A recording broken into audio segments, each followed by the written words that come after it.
You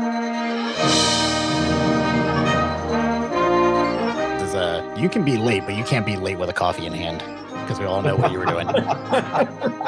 Here I am, late with my coffee in hand. But at least yours isn't a mug. It's not like you're walking in with like a Dunkin' Donuts and you're like 5 minutes late to rehearsal. And that drives up a wall. Yeah, sorry, I'm going to be a little bit late. And then they walk in with like a Dunkin' Donuts. I'm like, And they didn't bring you one.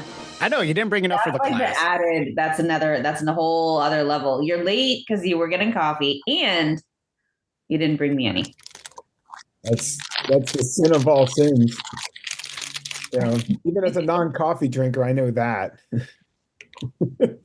Well, we're here today with John Bell and John Phillips, who are working intimately with NABA on the adjudication system and process. And today's the episode where we're going to lift the lid off of the new NABA adjudication system, and hope to start to educate everybody if they need it or if they have any questions about what exactly is going on. A couple of years before the pandemic, like if you were involved in brass banding, actually, this is not even before the pandemic. This is in the history of brass banding. I think everybody is always, wondering how do they come up with, who the best band is, and how do they rank them in order?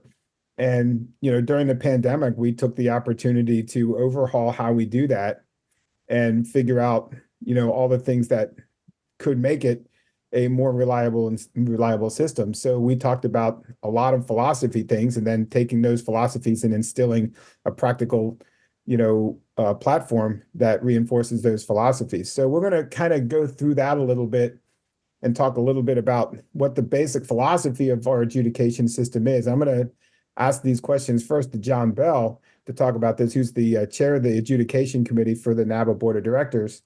We'll include links to their bios, in the links, so that you can check out, more about them. But we're going to jump right into it because there's a lot of stuff to get to in a very short amount of time here. So John, what are we talking about here? How did we get here?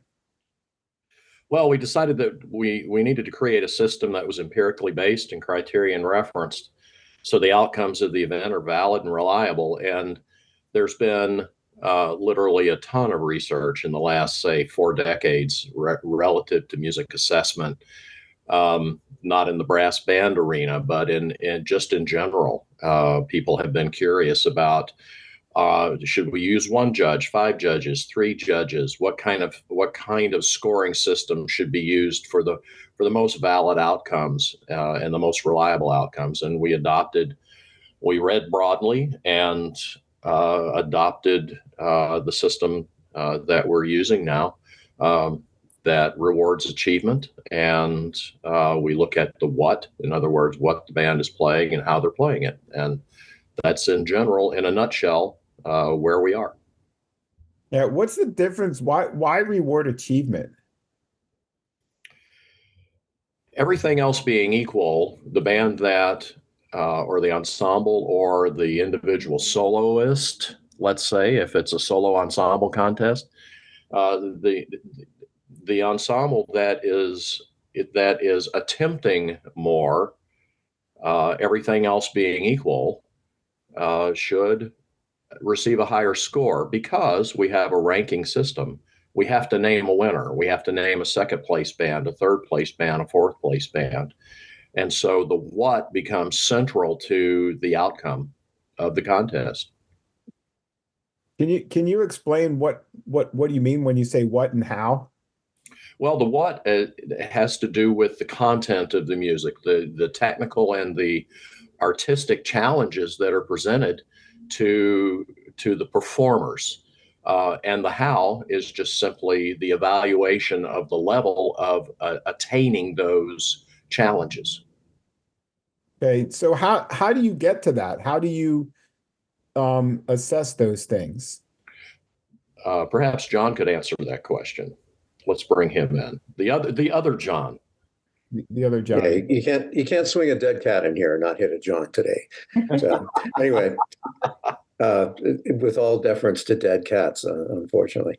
Good morning, and yeah, this is really an interesting topic. I mean, both John Bell and I have had a lot of involvement in this over the years, and in particular, the it's more an art than it is a science. I mean, we're trying to explain it out like it's this defined science that one can say, it's not AI, for instance. It's not like this exact thing that is totally objective versus subjective. And we'll probably talk about some of that a little bit later.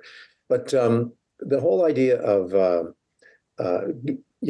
the adjudicators being aware of correctness and accuracy. I mean, that's kind of obvious for people who are, really attuned to listening. A lot of educators do this every day in their classrooms. They listen to performances and they help in the moment assess how their students are doing, and they try to adjust and right the ship, if you will, while those things are going on.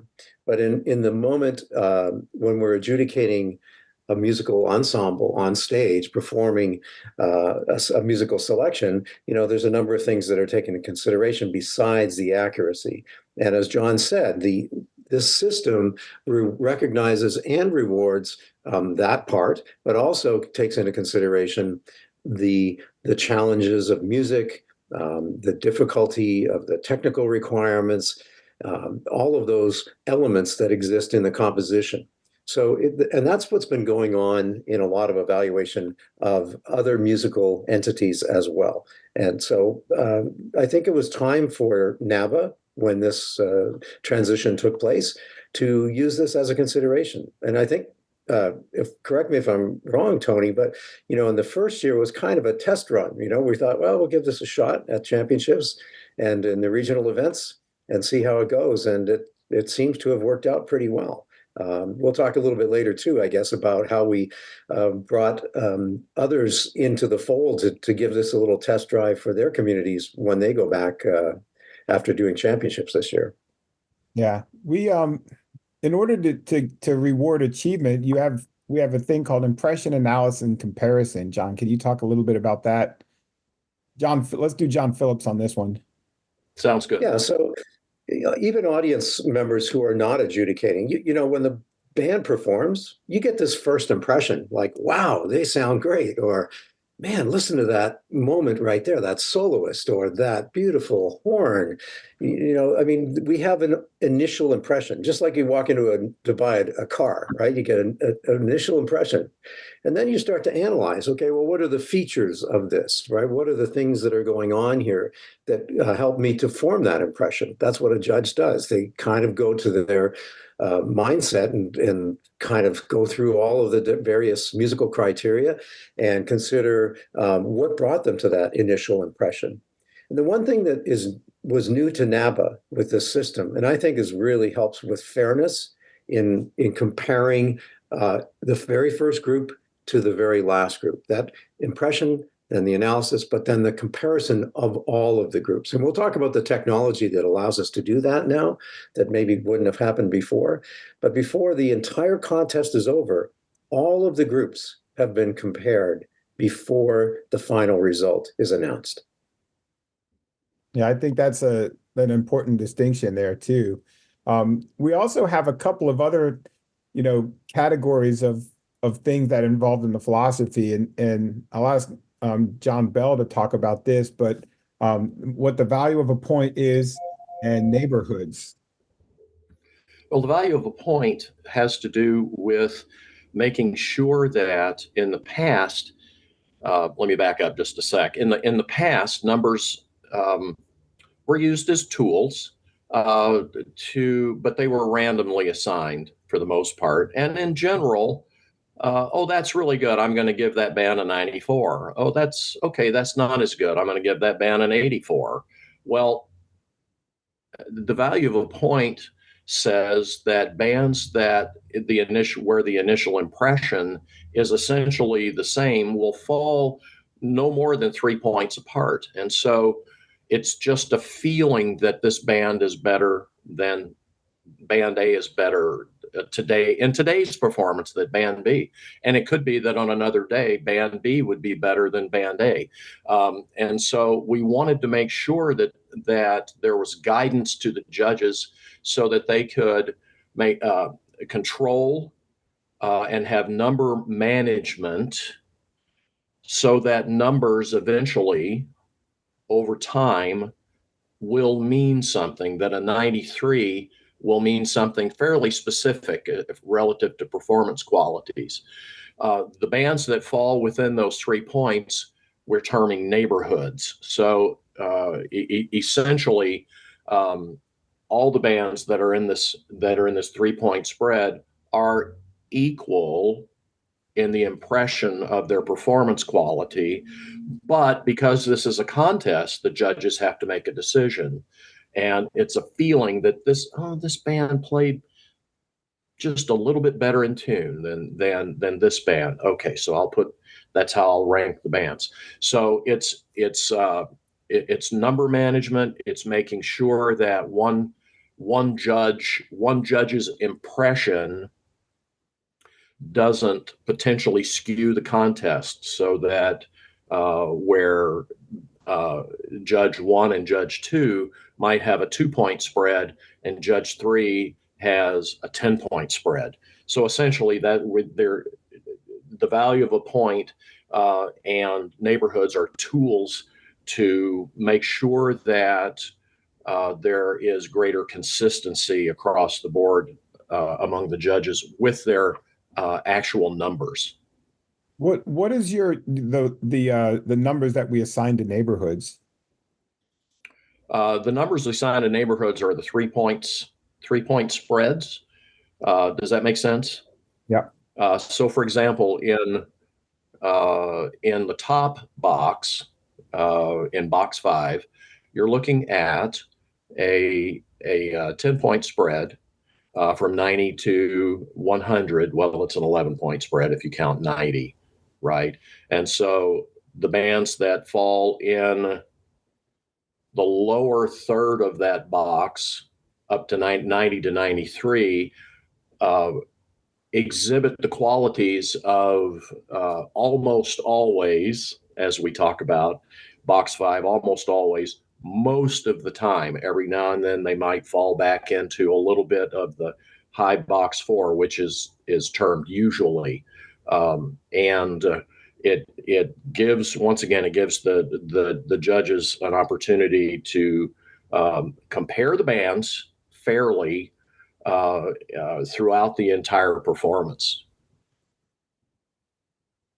Yeah, that's great. So a couple of other things that we need to talk about is ties, and these are things that can come up pretty regularly, and it's something that we've dealt with a lot through the years at NABA, is dealing with not having ties and inter-judge communication. So John Phillips, can you talk to us a little bit about ties and then jump into inter-judge communication and how we handle that?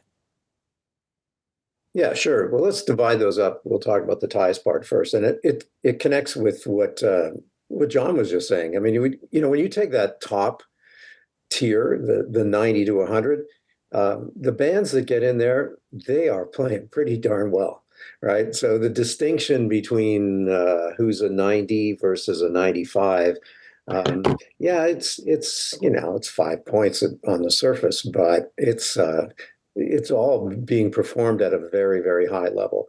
And so through time, the judges listen, from the very first note to the very last note. And even if there's this momentary lapse, they still have to be aware that was like a very short blip on the radar, and assess the entire performance. And when they do that, they're able to place them, as John was saying, in the correct neighborhood. Are they in the bottom third or the top third? But you get into that 90 to 100 range, you're a pretty darn good band. And there are lots of them in NABA championships every year. So then, the job of the adjudicators, though, is to make a decision, like who was first, who was second, who was third. And so to help them with that, we can't just go, okay, well, there's 3 bands and they're all a 93. We want to kind of make a distinction. Which one of those 3 bands that are almost identical for various reasons is better than the other one? And that's how we encourage. We don't actually encourage, because I was serving as the chief judge at championships this year, and I basically told them no ties. That was the edict I got from the competition committee, and from the NABA board. So we're not going to have any ties. We're going to make sure that people do their job, judges do their job and make that decision. So what happens, and again, when we get to talking about the technology and the app that helps us to do this, as the chief judge, I can see the scores coming in, and I can tell if there is a tie, and I might just let a judge know, hey, just so you know, on your app, take a look, because there's a little red mark there that tells you you've got 2 tied scores in the subcaption or at the bottom line. So actually, they don't even need me. But we had some people who were new to the technology this year, so we did a little bit of reminding them that was happening. And then they make that decision. Remember, when I went back to impression analysis comparison, that comparison is to compare them across the entire contest, all 8 bands in a section or 3 bands in a section, whatever it happens to be. So make your decision, no ties. It's actually very easy to do, where in past, that may not have been the case. Somebody might have just gone, yeah, these 3 bands are, as far as I'm concerned, are all the same. Well, there are differences, and they're subtle, very, very subtle. But coming back to, is it art or science? The art part is to really make those decisions based on your comparison. And then what was the other part of that that I was trying to avoid? Interjudge communication. I think one of the things that makes this system unique is that each judge is responsible for making their own decisions about it, and not relying on the collective wisdom of of a discussion, and they come to an agreement and all agree that this band was in first place. The numbers derive that. So talked about how we handle interjudge communication. Yeah, well, the system allows the judge to be independent, right? We don't want to have interdependence and judging by committee.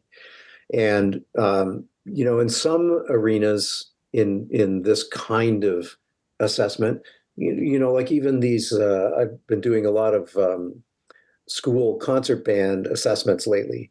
There'll be this sort of, you'll finish hearing the band perform, and then the 3 judges will get together and they kind of talk about what they just heard. And then that might sway or influence the other judges to kind of move the needle on where they were thinking, high or low.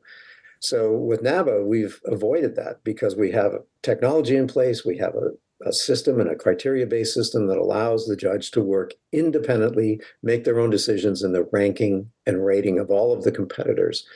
So there's no need for them to have a discussion after the performance. And one of the things we did at championships this year was have a supervising judge, and somebody who was responsible for ensuring that all of these things happened. All of these things were in place. That happened to be me this year. And I thought it worked really well. We had a lot of guest judges who've not used this NABA system before. And they were a little reticent. They were concerned that, they might be way out in left field. And because the criteria is so well established, because we kind of practiced it and made sure they were ready to handle the technology, I thought it worked really well. And watching the scores come in, the only thing that from time to time, I might have to just say, hey, you've got a subcaption tie in artistry, and somebody would take another look at that and make a decision to break that tie. And it all worked out pretty well as far as I'm concerned. So in general, you're basically saying that we don't want the judges to communicate with each other. And if there is something that needs to be communicated, the chief judge can help facilitate those communications so that the individual judge is doing their own independent, evaluation. Absolutely. That's why they were hired. Because they have the ability to make those independent and uniform decisions on their own. So I think it worked pretty well. John, what did you think? Yeah, I think 100%. We hire the judges because of their background experience, and that we trust them, that they're going to make what they deem to be the correct decisions. And when you have human beings sitting in the box with varying experiences, you want that. actually. As you said, John, you don't want an AI uh, adjudication. You trust and value the background and experience that these judges bring to the table, and you have to trust their impression. Each individual judge is going to have a different impression of a particular performance. It's not all black and white. It's not all check boxes off. It's not, let's use a Likert type scale to evaluate tone quality or artistry. How do you do that? So that's where the art form comes in relative to the adjudication. And I was very pleased. Number one, there were no ties. Number two, that I thought that the overall collective wisdom of the panel was accurate. Yeah, and I think it's important to say when we talk about the collective wisdom, it's the independently derived collective wisdom, not Independently derived collective wisdom. Absolutely. Yeah. So at this point, is there any, Aaron or Amy have just been sitting or listening, are there any questions that you have for these guys going into this part of it right now? So you mentioned like choosing judges based off of, you know, their individual, like more or less their resume. What are the considerations? Is it their positions that they currently hold in like a music field, or is it adjudication experience and other platforms or anything like that? Like what are you looking for when you're choosing judges?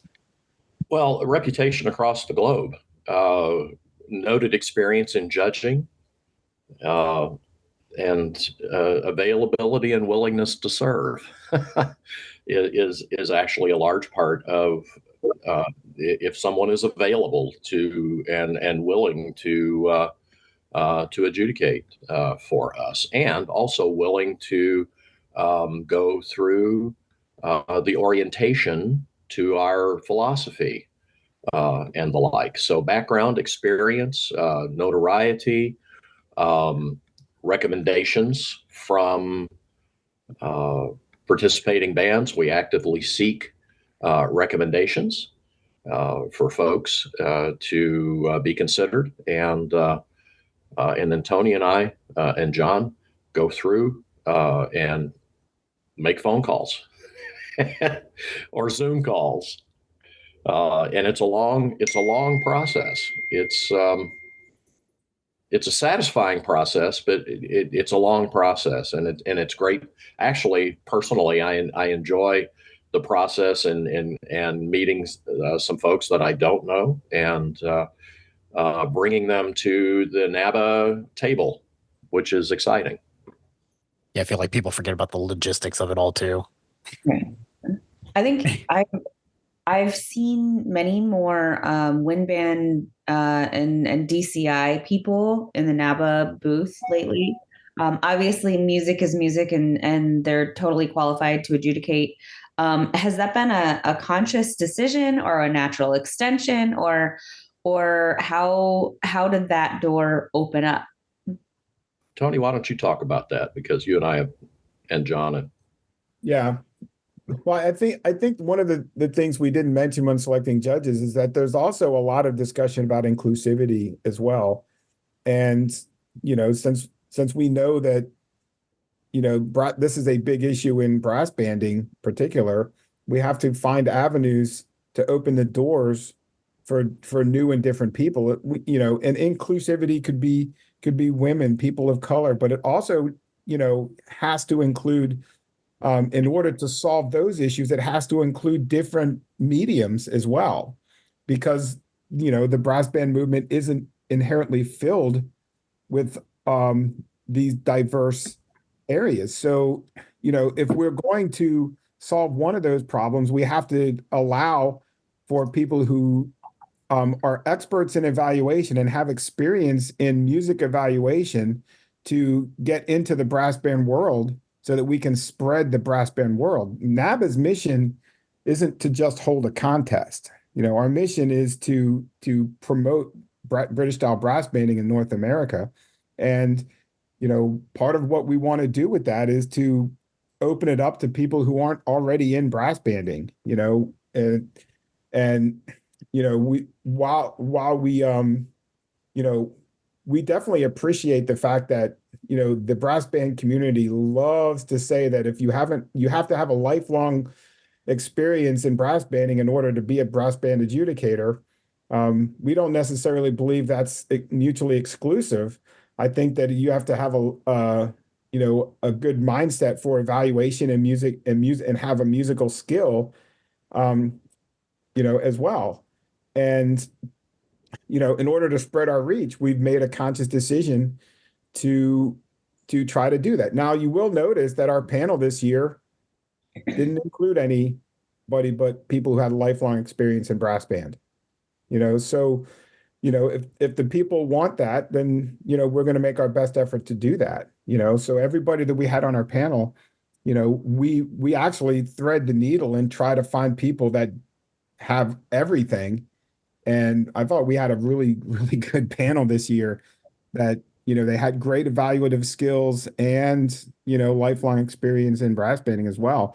But I think the brass band community has to start wrapping their heads around the fact that if we're going to grow the activity, we have to reach beyond the activity. Like we've gone as far as what we already have, and I think North America is in a unique position to be able to do that. Well, it's because if you have grown up inside of this activity or been a part of this activity for some time, of course we see a lot of the same names doing the same things or whatever, but it's also hard when you especially if you're a real enthusiast, especially with the competitions.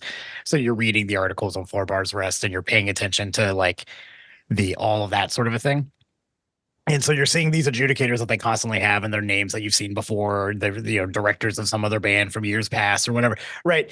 And now one of the problems that it just comes up every single time at every single NABA meeting is the proverbial chicken or the egg situation, where we can't get a lot of these people involved in brass banding if we don't extend an invitation for them to get involved in brass banding whatsoever.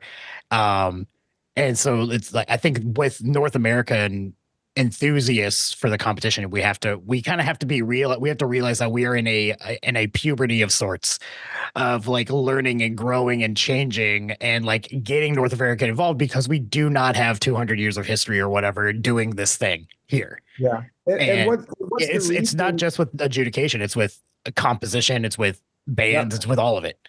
Yeah. And what's the reason that you have to have a lifelong experience in brass band in order to judge brass bands?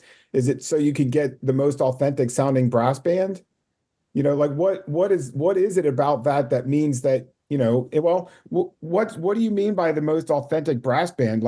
Do Scottish brass bands sound the same as Yorkshire brass bands? That sounds the same as Norwegian brass bands?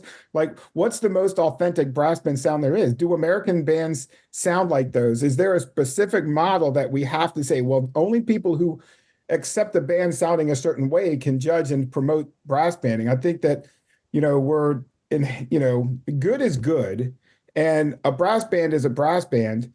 And more people can understand these nuances than I think that the brass band community gives it credit for. And I say this as somebody who's in the brass band community, and I've struggled with this too, but what people, I think people have to understand, what is the reason that we have this demand on it?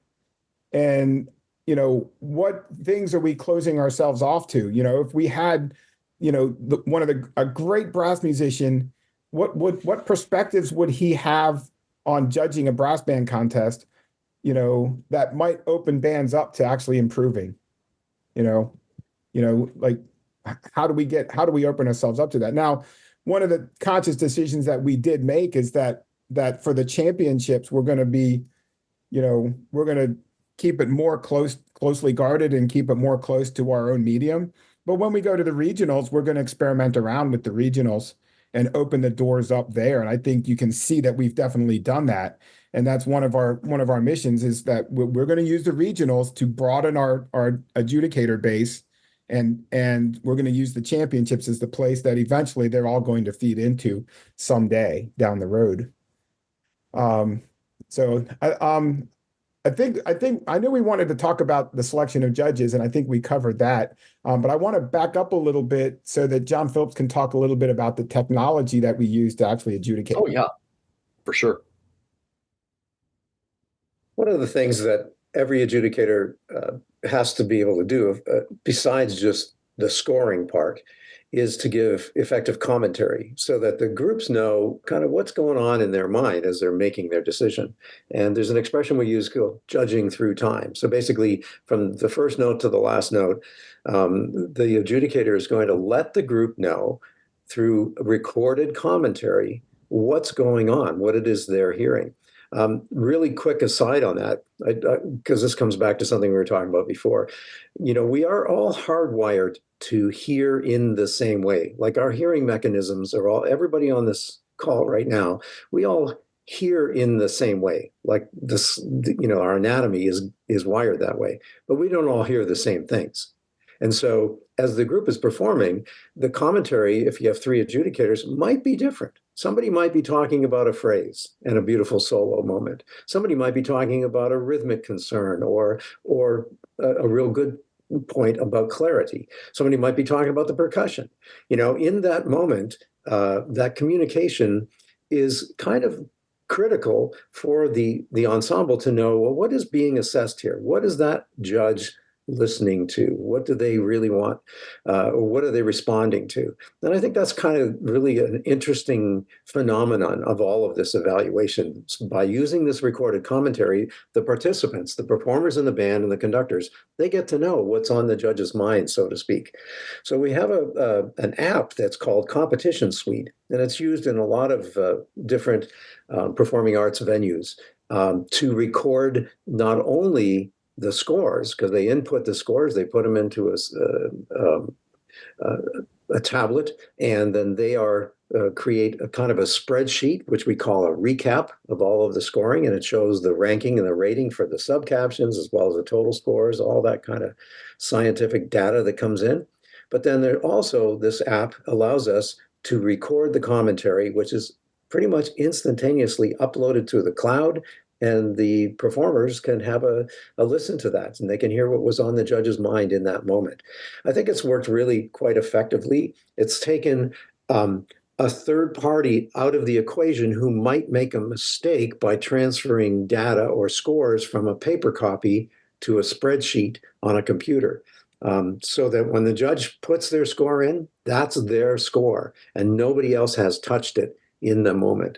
So I think that's been one of the great technological improvements for your organization, for NABA, is including the competition suite for recording and scores and commentary. So I have two quick questions that I wanted to kind of interject here. One is it's related to technology, but probably a more simplistic question. Are there any checks on the judges' commentary mid competition? Because I think this year we had trouble with one of the judges.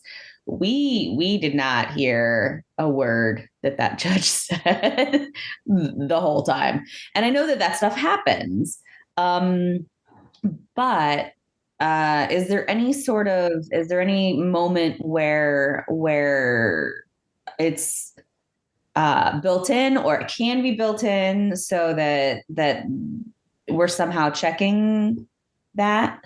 Yeah, well, I actually know, I talked to Eric, who is our competition suite technology person, and we do a test before we go into every section before they go. And we know what the issue is, because this happens several times, but there are times when there's a microphone that's plugged into the device that comes up to there, and sometimes it randomly defaults to the external mic that's in the device. So they're talking into the microphone that's right here, but the sound is being picked up on the device that's away from them. And there's literally no way to know if it has defaulted to that. And it'll happen like with the third band. And then the next band, it won't do that. So we're aware of this problem, and it is it stinks that some bands didn't get the actual commentary, but we're working on. Eric is working with Competition Suite to resolve that problem. That's probably the biggest flaw in the system right now is that that one kink hasn't been resolved yet. But we're definitely working on that. I don't know if there's anything else that you knew of, John Phillips, that relates to that. Yeah, it is unfortunate, Amy, but I believe the only thing I was aware of through the entire championships was one group's recording. So if you think of all the recordings that were made over the course of the event, the one you're referring to was the only one. And if we were like one of those CSI shows and somebody were to take that file and really do a deep dive into it, and I bet you could find the commentary. I mean, that's not helping the situation in that instance, but I think that's actually a pretty good, rate of success. And it is unfortunate for one group that they lost one of the three judges' recordings. But over the entire event, for that only to happen once, I think that's a pretty good track record. Are previous contests archived on that? I just don't remember. Like, can you look at your scores for past contents as long as they've been on there? Yeah, we have access to previous contests. What I think would be also interesting to do would be after several years of doing this, going back and comparing the the scores before the switch to the scores after, and seeing how it's kind of shifted things. One thing I'm particularly interested in is the notorious first band, and how everyone, John Bell smiled. The notorious first draw that we've all been conditioned to be a little bit apprehensive of. Does this level this out more? Does this in fact kind of eliminate some of that human bias? I'd be really interested to see that data after a few years and see what happens to that. I can say that we do address this with the judges, is that we make sure on numerous occasions in all of the orientation that this is equal opportunity judging, meaning that the first band on very well may be the championship band, and you must leave yourself open to that possibility. And as John mentioned, going back, the numbers are not final until the section is completed. They enter numbers, but those numbers are not final, and the judge can go back and rethink. Man, that eighth. How was that first place? The first band out, eighth place band. Okay, yeah, it's extremely challenging. There's no doubt about that, because of the length of the programs and the length of the sections. Someone 4 hours later may have to make that decision about what happened to the first band. But it's as close as we can get, I think, to being as fair as possible. The other thing I wanted just to touch bases on with what John was saying, regarding the immediacy of the recordings, is I like the word accountability, because this gives, through the immediate audio files and the recording of the commentary, this holds the adjudicator accountable for their score. The bands know immediately what it is that the adjudicator is responding to, and not a written comment that they can't barely read, that they can barely read, or what do they mean by measure 42? What? There's immediate response and accountability. So I think I think that's an extremely valuable thing for the bands. Yeah. Oh, there is a little bit of that even in the tapes, though. There is a little bit of like, yeah, right there, that was a little out. Yeah. Well, thanks, buddy. I know. Thanks. We continue to train. We continue to work. And that's just communication skills. That's not. What was out? it's Exactly. very more So complicated we're than, working on that. That's a constant battle. yeah, it's what you say on the tapes is something very, very, different, because when you have to talk about, in the life experience of most people, especially brass band adjudicators, they stand in front of bands and they hear mistakes and they correct mistakes so that they can get their band to be the best that it could possibly be. When they adjudicate, they do the same thing. They listen to that every time they hear a mistake, they have a score in their head, and their score is lowered based on the mistakes or the impression that they hear coming down. And it's getting used to being from that mindset to rewarding achievement and building up the score based on how well they do with it. And it's going to take time for people to understand and to get themselves, indoctrinated into that mindset and thinking. It's not going to happen overnight, and it's going to take a long time for people to, to reevaluate how they think about these things. But the judges that we hire are super talented, they're super knowledgeable, they're super smart, and they'll get there. The more we talk about it and have philosophical discussions about it, the more they're going to start thinking the way this system will be the most effective. Well, and I have I think, as somebody who, like, I've adjudicated competitions before, but then also, I run a band, so I have my frustrations with other adjudicators, as we all do, right? And that's the thing, is like, you have to realize that this person has put them on a path to be hated by a lot of people and be really well liked by like 3, maybe. You know what I mean? And in terms, and they've just like opened themselves for that firing squad. And then and I made my little my little comment about like, yeah, that's out there, or whatever. We have to remember that most of these judges are not judging just one section, except for the 14 member, monster this year. That was the second section. But most of them are going, all right, so you think how long of a day is it for you, the band individual, for your, we'll say, 2 hours of like really being on, and think about what the judge is doing, just the mental strain of 1 o'clock to like 10:30, 11 p.m. on Friday, and then waking back up and being there. One band went at 8:25 this Saturday, and then going all the way to like 8 p.m. with maybe a break, or 2 or 3, kind of sprinkled in there. And so, like, yeah, if by 8 p.m. by 8 p.m. on Saturday, if your comments are a little silly, mine would be too. They're humans after all, too, and we have to be somewhat sympathetic to that. I think as people who are getting our comments and being like, "He put us in this place that's forever," Well, you also have to remember that everyone in the world knows who's performing except for the 3 people judging it. It's like, oh, well, if I'd have known it was your band, then I would have put them in first. They have no idea who's on stage. So, there is a difference in anonymity. And I think another thing that bands really will learn as we go through this is the environmental factors that go into judging. It sounds different sitting in the 3rd row than it does in the balcony. And the judges are assessing based on where they're placed in the hall, and they're hearing things based on that. So that just adds another element when no band gets the opportunity to rehearse in the space they're going to perform, so they can't adjust those things. So, that it creates another element of like, oh boy, how do we solve that problem when we never knew that was a problem?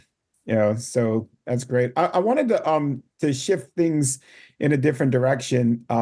We talked about, how we arrive at getting our adjudicators, and I wanted to talk a little bit about when the adjudicators, what their process really is, because we do Zoom orientation sessions with them where we have a lot of philosophical discussions so that they can start to be thinking the same way about how to use this system. But we also don't really have final judges assignments until after all the bands are registered. So that's mid-January. And until we get, a finalized list of bands, that's when we can have ideas about who we want to be doing what section, but then we have to shift things around based on how many are in each section and what the actual assignments are for the weekend, so that we don't have one panel doing way more than the other panels, and if the schedules actually line up so that they can actually make it to each section that they're judging. We also send the judges all of the scores about mid-February, which is about a month after the registration closes. And we can't send the judges' scores to the judges until all of the judges' scores have arrived to NABA. And sometimes that can take as long as a month.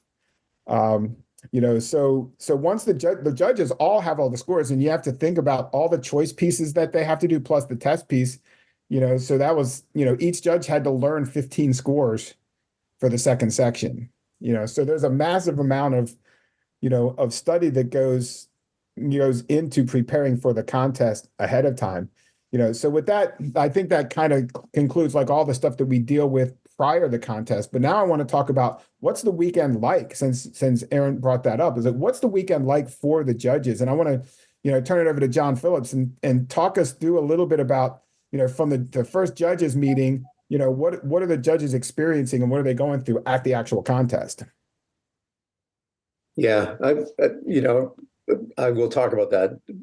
I do want to say that I've judged NABA before, and unlike any other entity that I've judged before, there's way higher expectation in terms of the preparation to judge this activity than a lot of the other things that I've done in my career.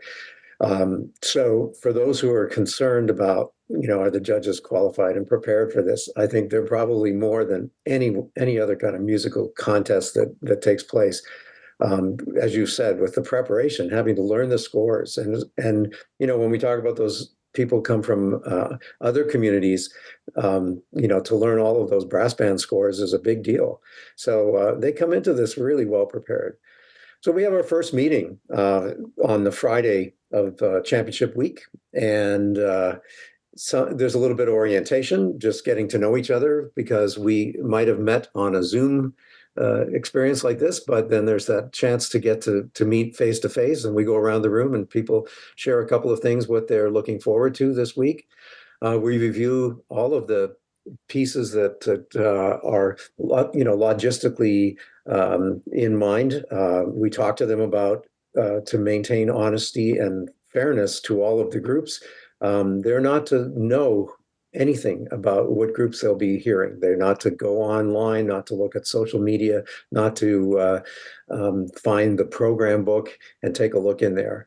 So basically, it's to be as much anonymity as possible for those groups that are performing, so that the evaluators can look at the first band compared to the last band and make a fair and honest assessment of all of that. Once everybody's kind of comfortable, we get to going around the room and talking about their own experiences and the expectations for their week.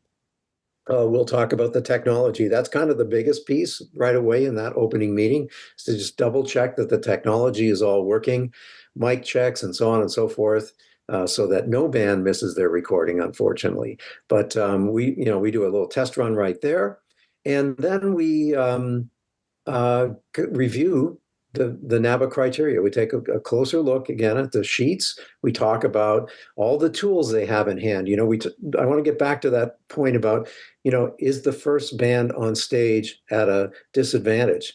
Well, actually, one of the tools that we encourage judges to do is keep notes. After that group has performed, they will write down notes that they will review when they go back to their comparison later in the afternoon for all of the groups. And they can, they'll put down the highlights. It was really interesting to see how everybody had a kind of a different way of doing it. And we steal from the best, right? I'm going to use a couple of their ideas in terms of like how they record. What was the real high point in that performance? And what were the things that were the concerns? They kind of look at the pros and cons of everybody's performance, and then they compare who had more pros, had fewer cons. And that's, I think, how they come up with their ranking and rating. So we go through the whole system. We talk about their comfort level with the paradigm that we have in NABA. We talk about neighborhoods. We talk about value of the point. All of those things that you've heard us talk about so far today, they're just reiterated. It's it's a bit of a dry process, but we really take it seriously, and we want to make sure that every judge feels confident and competent in what they're going to be doing for these next few hours over the 2 days that we're there. All right, here's a good one, good tough one for John Phillips. So you get to the end of the section, all the bands have performed, then what happens? Yeah, so there's something called verifying the score. It's not only going on, the scores are not only inputted into the app. We have a sheet like that each judge keeps for band A, B, C, and so on. And they'll write there are two subcaptions. They'll write the two scores down there, and it totals out of 200.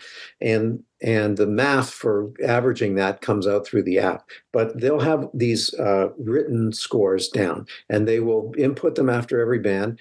Then what they have to do, they'll take that second section, they have to go through all 14 bands and verify that what they've written down is the same as what they've inputted on the app. And that takes a little bit of time. As a supervising judge, I just watch them do it. And, they all do it independently. Everybody puts it in. Once they look at that and make that comparison, they're comfortable that the first band was compared equally to the last band. Then they do verify all, and they do a verification, and then the scores are locked, and what we call the recap is created, and that's almost instantaneous. Now, none of that gets announced until Saturday evening at the award ceremony, but there's only two people in the room that know what those results are. The chief judge, who happened to be me this year, and our tabulator. And nobody could buy us enough beer to let them know what those outcomes were prior to the Nor announcement. do you have enough time anyway. Saturday night. There's not enough time to buy you enough beer. Not even a to good get you crappy into a Van Winkle state. shot. Yeah, nothing. There's nothing.